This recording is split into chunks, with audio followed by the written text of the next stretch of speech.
Vous savez, j'ai tendance à dire qu'on stigmatise beaucoup le groupe Bernard Elliott, c'est vrai, parce qu'effectivement, on peut s'interroger sur ces pratiques capitalistes, mais c'est un courant, mais n'oublions pas qu'il reste quand même historiquement les valets de l'État français. Ce sont des outils de l'État français. La grande discussion du groupe Bernard Elliott est selon moi un outil de l'État français. Donc on ne peut pas attendre de lui autre chose que d'être récompensé par l'État français. Donc on peut donner la Légion d'honneur à ces gens-là jusqu'à demain matin, ça ne devrait pas nous étonner parce qu'historiquement, ils ont toujours opéré d'abord pour le roi de France et maintenant pour le président de la République de France. Ne soyez pas étonnés, mais le combat de la chair n'est pas du tout terminé, bien au contraire.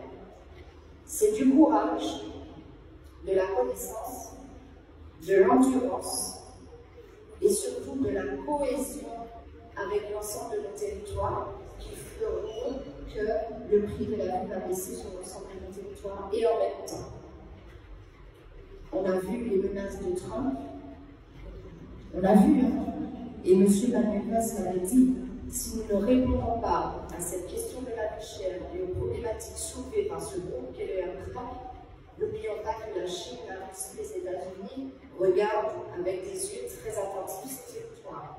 Pourquoi? Parce que nous avons tout simplement une plage géostratégique très intéressante de par nos zones économiques exclusives. C'est tout ce qui intéresse même ces pays-là. Mais nous, êtres humains de ces territoires-là, nous devons trouver par nous-mêmes la manière de pouvoir y arriver. Je prends par exemple la proposition de loi de Béatrice Bellet sur la vie chère. Quand elle dit qu'il faut qu'en 2026, les parts de marché du groupe Bernard Elliott doivent tomber à 25%, c'est la porte qui est ouverte à tous les investisseurs.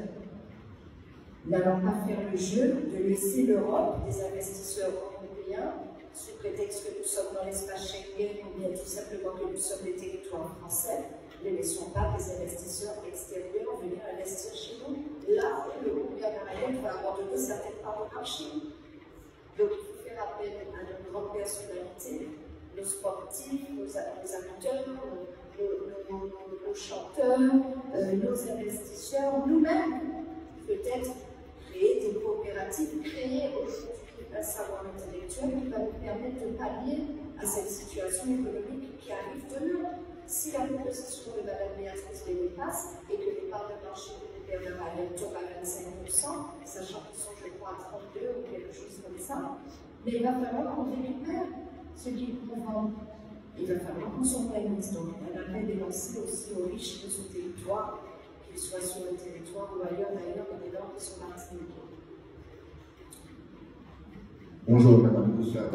On a entendu vos prières vis-à-vis de la DGCCRF, de la DS, du procureur.